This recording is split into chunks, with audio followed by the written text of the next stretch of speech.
Good morning, Bill. Yeah, yeah. Yeah, we have some. Morning, Mr. Collins. Did you see his email reply? Yes, I did. You see my reply to it? No. Good. In Chris box, the post it wasn't there yet. They said, come on, deliver tomorrow, which actually it's Tuesday. Really? How many people deliver the content? I'm about ready to just call and say, why should I get the printer bill? Why don't we just do online because none of them. Well, where does she get delivered since they do driveway? She don't have a driveway. We usually get delivered. Well, they just deliver I guess nobody. I read it on the web, and she reads the hard copy. I read it online.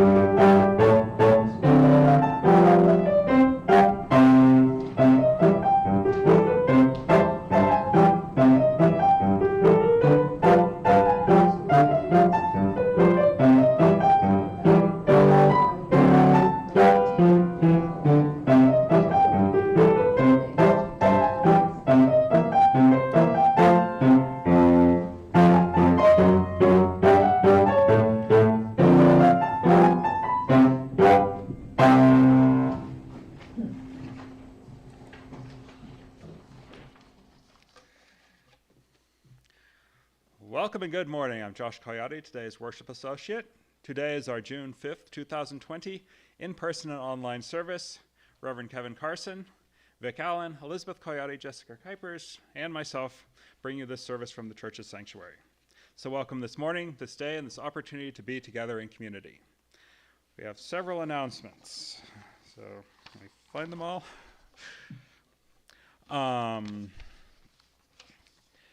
Next Sunday, June 12th, weather permitting, we will have a picnic in the garden instead of coffee hour following service. Bring your own chair and food, and feel free to join us. Pets are welcome too. June 19th will be flower communion.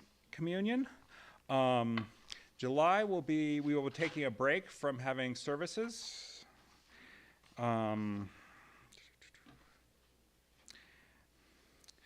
General Assembly is happening in Portland in June 22nd through 26th. On the 26th, I believe, we will be broadcasting the service from there instead of having a separate service here.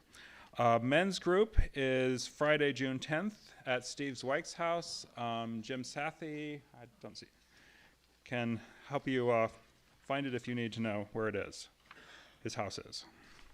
Yep, there's Jim Sathy.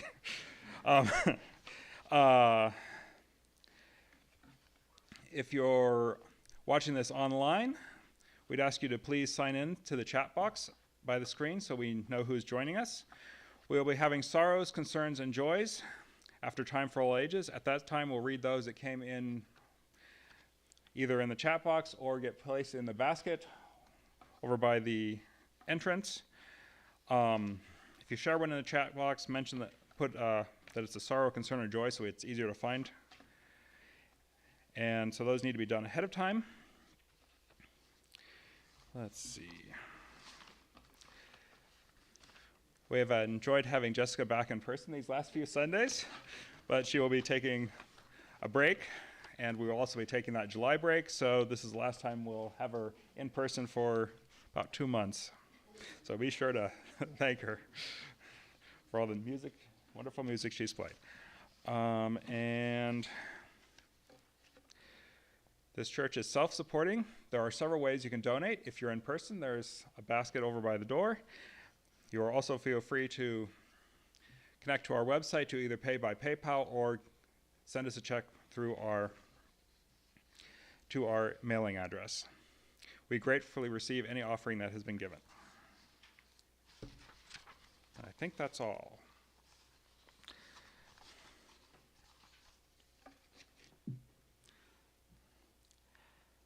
As I ring the peace bowl 3 times, take deep breaths and relax so we can move into worship. For this moment in time, let go of your anxieties, fears, and worries. Be in this moment.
read our church's covenant. It is printed in the order of service, so feel free to read it along with us.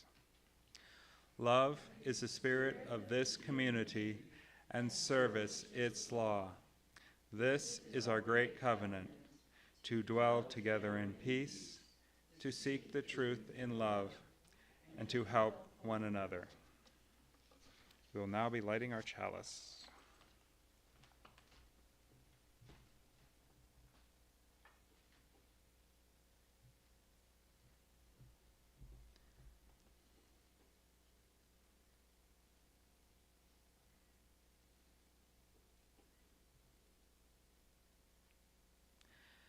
Out of the darkness, light. Out of the light, warmth. Out of the warmth, joy. Out of the joy, togetherness. May this flame hold us for the time we are here with one another.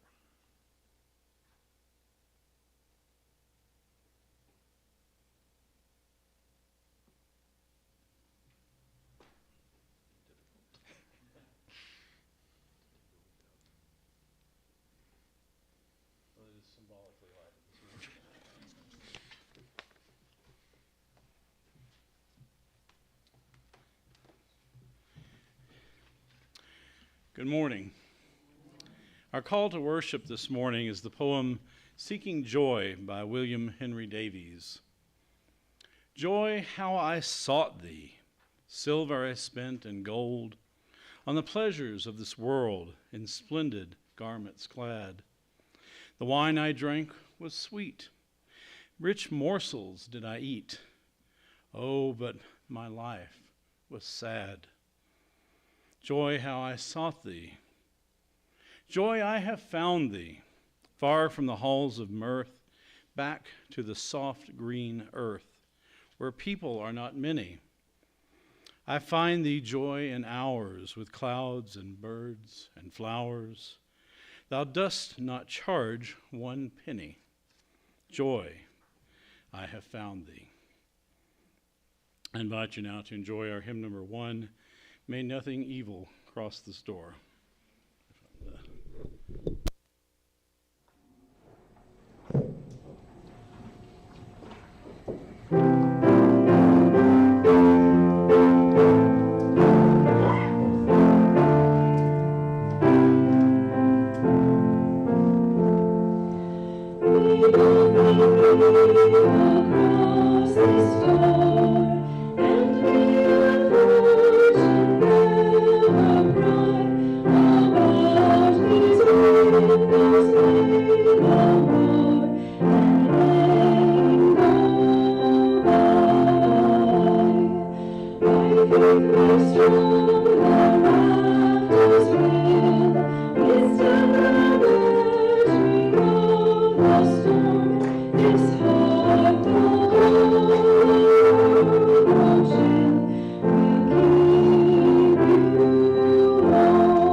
Silly Sally by Audrey Wood. Silly Sally went to town walking backwards upside down.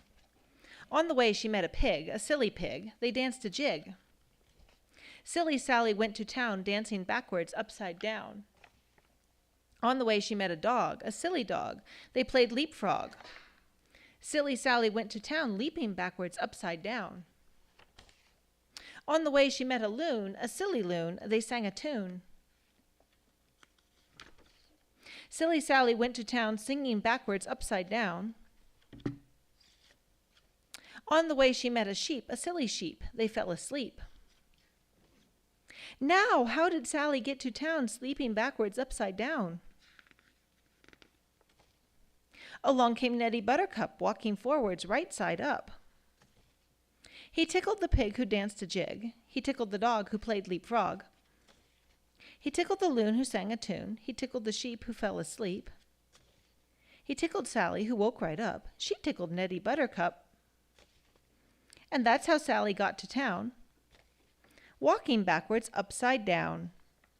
And then all the townspeople are also walking backwards upside down.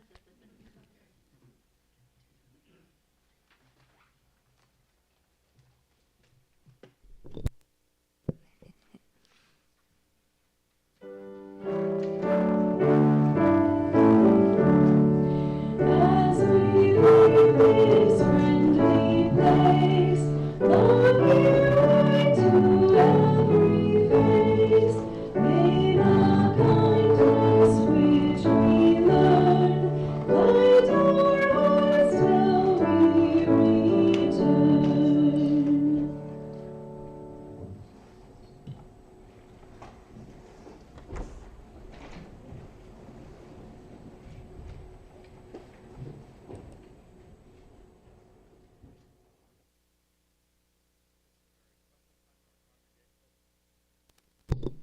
This is a very special time in our congregation where each of us has the opportunity to share major events in our lives, our joys, our concerns, and our sorrows, so we can all be uplifted by the UU community.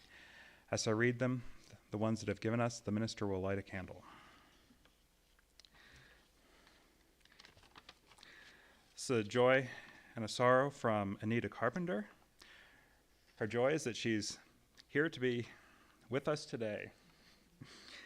Her sorrow is she had to say goodbye to her 2 cats in the last few months. She misses them terribly.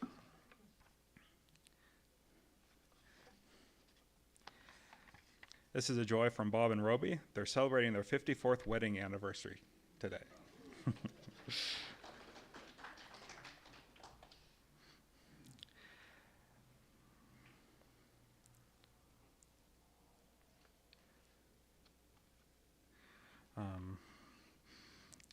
This is me trying to read handwriting.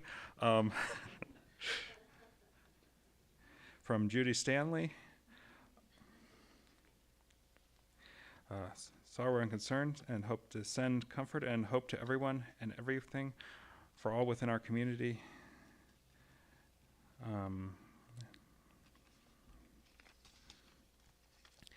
And we light one more candle for all those sorrows, concerns, and joys we hold in our hearts and are not ready to share at this time. Know we lift up our love for you, and we are all in this together.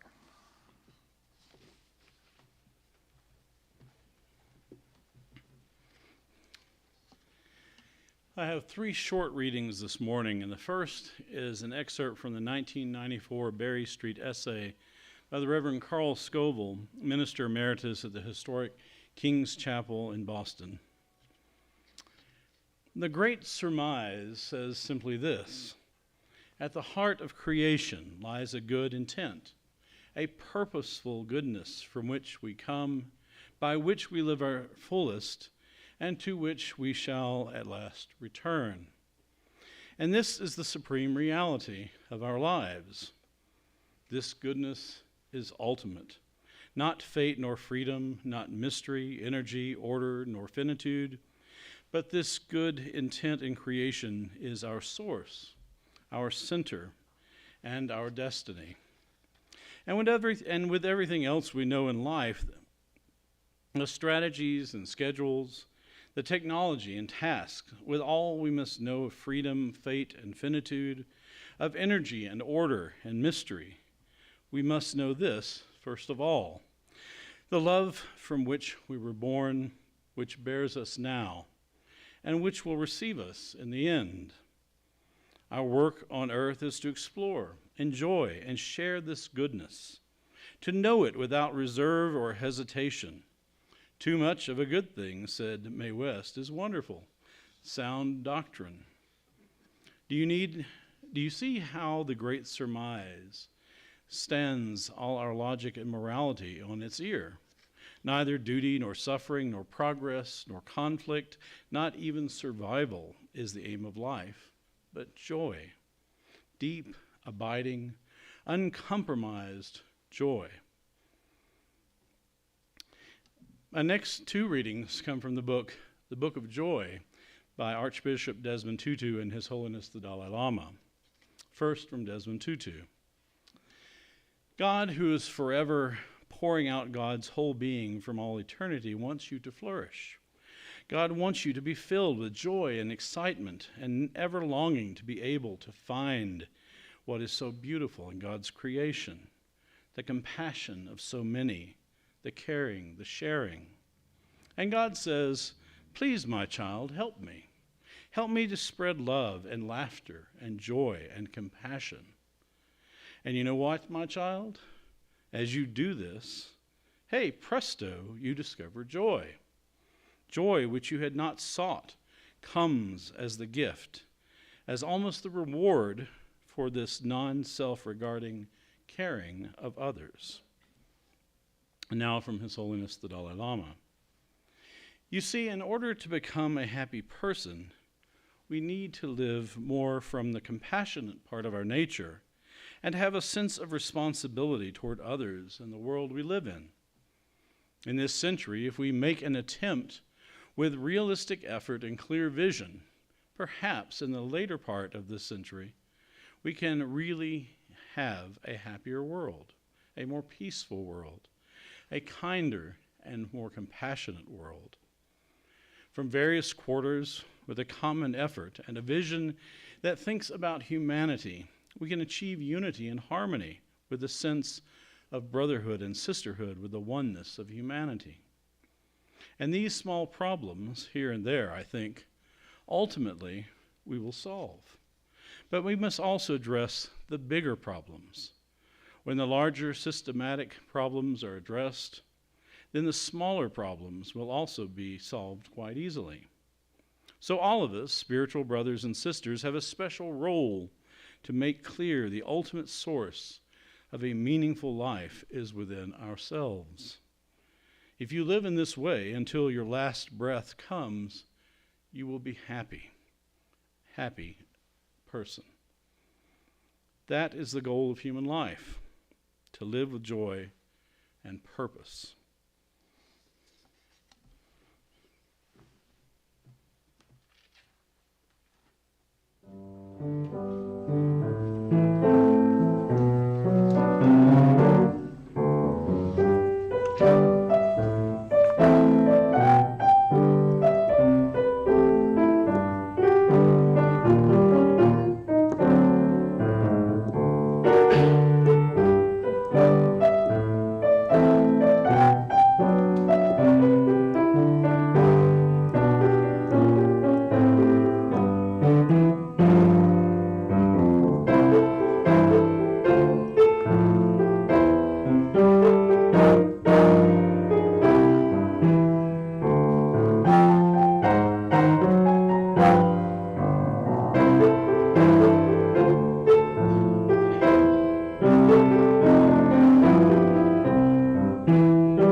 The first time I preached a sermon on the topic of finding joy in difficult times was right after the 2016 elections.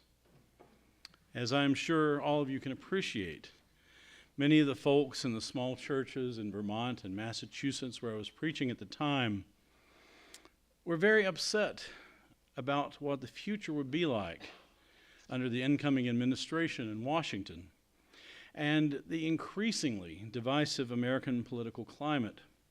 And it turns out they had good reasons to be anxious. And it was worse than I could imagine. In the early days, I resisted comparisons to Hitler and the rise of fascism in Europe. Surely it wouldn't be that bad. But it didn't take long for me to acknowledge the frightening parallels. For 4 years, we endured endless corruption and hateful rhetoric that culminating in the storming of the United States Capitol in an attempt to overturn the 2020 elections. We witnessed and continue to witness a stream of disinformation deliberately intended to divide Americans on important issues like racism, reproductive choice, and marriage equality. Even as we endure a global pandemic, an uncertain economy, a seemingly endless string of mass killings, wars, and the demonstrable impacts of climate change. These are anxious and difficult times for most people, no matter where they fall on the political spectrum. And for those of us who embrace the liberal religious principles and values of our Unitarian Universalist faith, I fear things are about to get worse.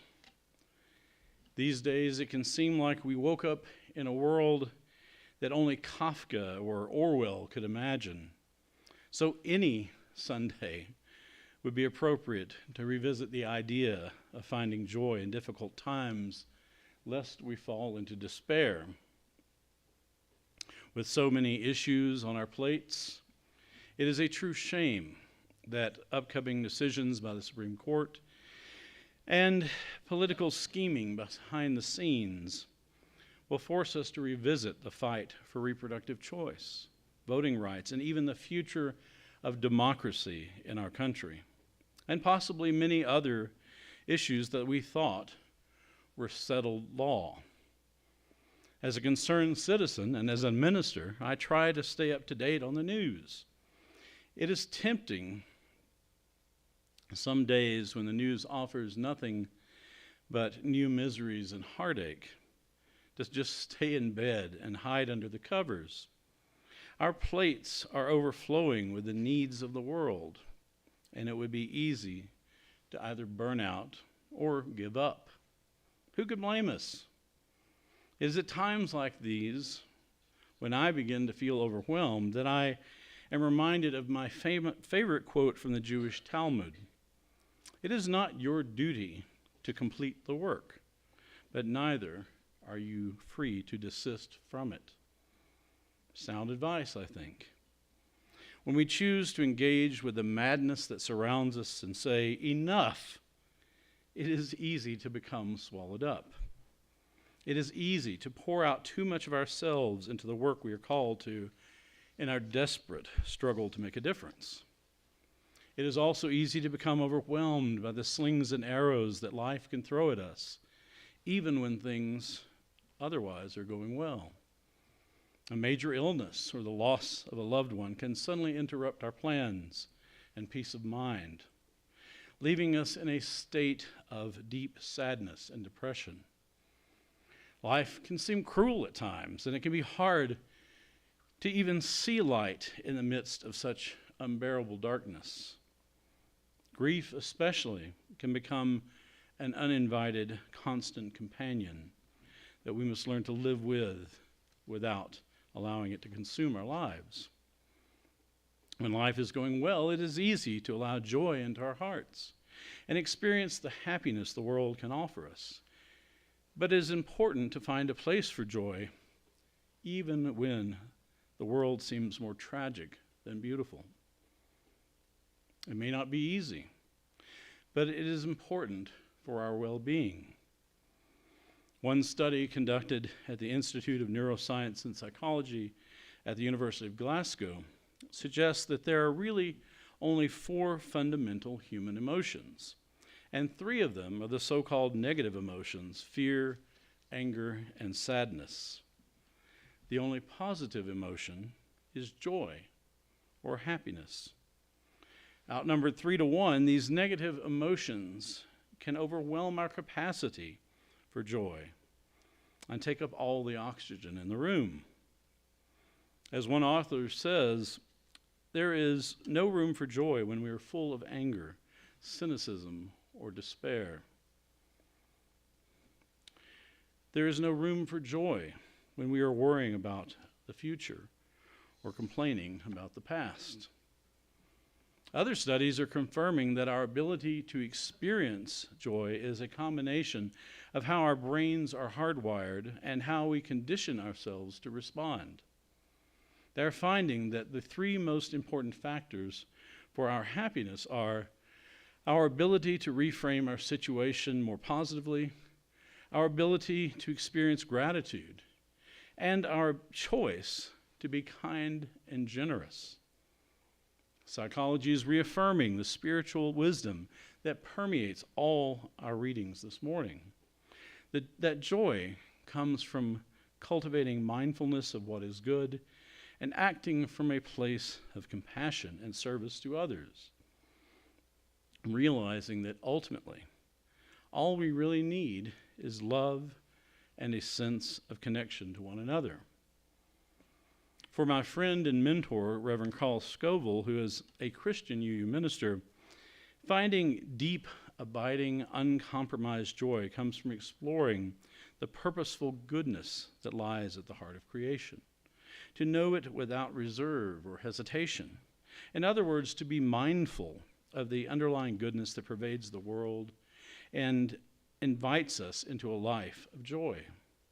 What he calls the great surmise does not promise that life will be easy or free of suffering, but it reassures us that there is a wellspring of goodness from which we can draw strength and find joy when we risk being open to life. It echoes Archbishop Tutu's idea that God wants you to flourish, to be filled with joy and excitement, to find what is beautiful in God's creation. There is goodness and joy waiting for us in every moment of existence, but we must search for it with intention. Although both Scoville and Tutu share a Christian religious perspective that perceives the goodness of God at the heart of creation, I think this idea of a purposeful goodness that sustains the creativity of the universe transcends conventional religious boundaries. It is part of a worldview that is consistent with the ability to reframe our situation more positively and maintain a deep sense of gratitude, 2 of the important factors in our ability to find joy. Speaking from the tradition of so-called engaged Buddhism, it is no surprise that the Dalai Lama emphasized the role of being compassionate and acting in the world out of genuine love and kindness in our quest for joy. He says, in order to become happy, we need to live more from the compassionate part of our nature and to have a sense of responsibility toward others in the world we live in.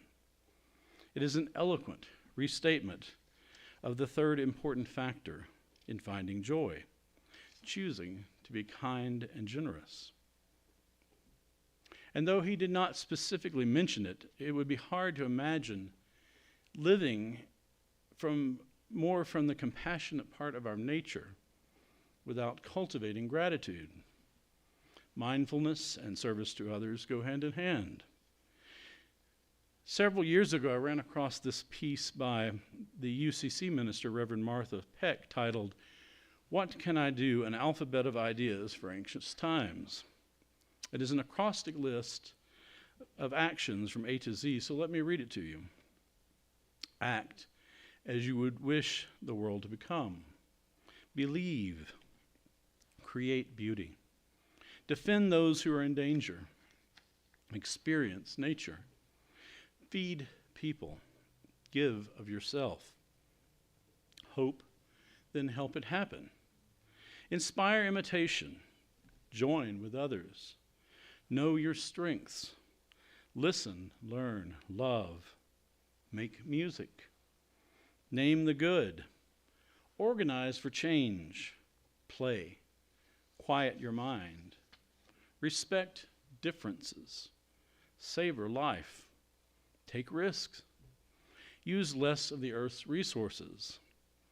Voice your vision. Welcome strangers. X. Cross out cruelty. Yield your privilege. And Z's. Sleep well, because God is awake. It is no wonder that about half the items on her list are acts of service to others, or that the other half points inward to greater self-awareness and self-nurture. We need both mindfulness and service to find that deep, abiding joy. We need to look inward and outward. But no matter how hard we strive to find a greater place for joy in our lives, you cannot be human without experiencing a lifetime of negative emotions. Learning to forgive ourselves for having these emotions takes time, especially the darkest feelings that well up from the depths of our fears and anger. We may even feel ashamed or betrayed by such emotions. Even the Dalai Lama, the living embodiment of the bodhisattva ideal of compassion and serenity, the man that many believe to be the very reincarnation of the Buddha of compassion, admits that he gets frustrated and angry at times. As Desmond Tutu says, we shouldn't think we are superwomen and supermen. To hold down emotions is not wise. Sometimes the road to joy even begins with sadness. Sadness can lead to empathy, and this can grow into compassion and the recognition that we need one another. Such a realization can be a tremendous source of joy. There are times, though, when this journey can seem impossible, when our grief seems simply overwhelming. We may not be able to avoid such times, but there are spiritual practices we can learn to help prepare us to handle the negative emotions better. There are ways to build up a kind of immunity in your emotional self that makes it easier to handle the negative feelings when they arise and create more space for joy. I'm admittedly a relative novice when it comes to such spiritual practices, and the Dalai Lama will tell you it is a lifetime of effort. But I have found that even a simple practice like beginning each day with a prayer of gratitude can make a big difference. I tend to agree with the German mystic Meister Eckhart, who said, if the only prayer you say in your entire life is thank you, it will be enough. What I can also attest to is that the compassion and joy of being part of a religious community can make a tremendous difference at such times. I am forever grateful for the outpouring of love and support that I received from colleagues and the members of several churches when my daughter Rachel died a little over 4 years ago.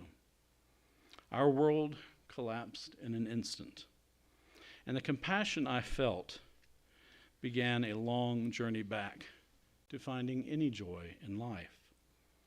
I still grieve for her every day, but I have been determined to find the beauty and joy that life still offers me. In my darkest moments, I have found a practice of gratitude to be the most important and effective. I would encourage everyone to find a spiritual practice that helps bring joy into your life. There are lots of resources available, including the Book of Joy, which I read from this morning. But don't forget about the small things that you are already doing. Maybe you can just do them more often or with greater intention. Remember that joy is one of the fundamental emotions we are built to experience. We are supposed to experience joy and happiness. There is no magic spiritual formula necessary for us to recognize a moment of joy. We just need to pay attention. It is much harder to speak truth to power and yet find hope in joy in an uncomfortable world, but this is what we are called to do as people of faith. The world is tragic, but it is also beautiful. Our faith calls us to be open to the fullness of life and trust that there is goodness and worth in every human being. We celebrate the interdependent web of all existence, the deep connections we share with all of life. We may weep for the great suffering of the world, and we should, but let us also find a place for joy, no matter how troubling the times. Then, let us then act out of love and compassion to make this a better world, a more joyful world for all. I invite you now to enjoy our closing hymn, number 100, I've Got Peace Like a River.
It was very hard not to sing along. I'd be so glad.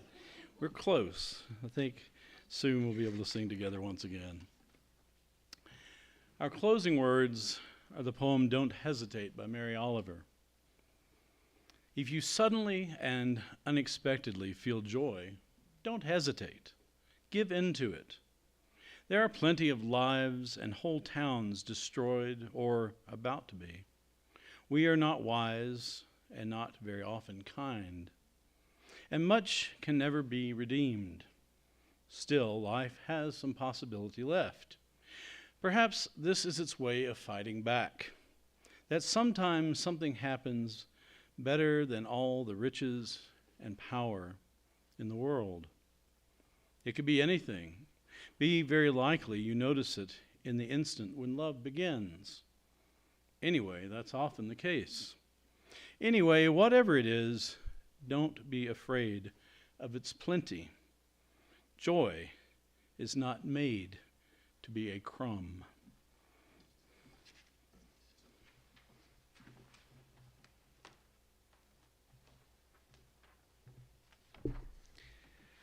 We will now extinguish our chalice and other candles with the following words.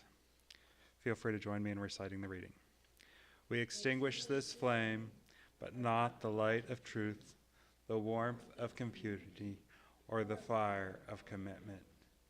These we carry in our hearts until we are together again.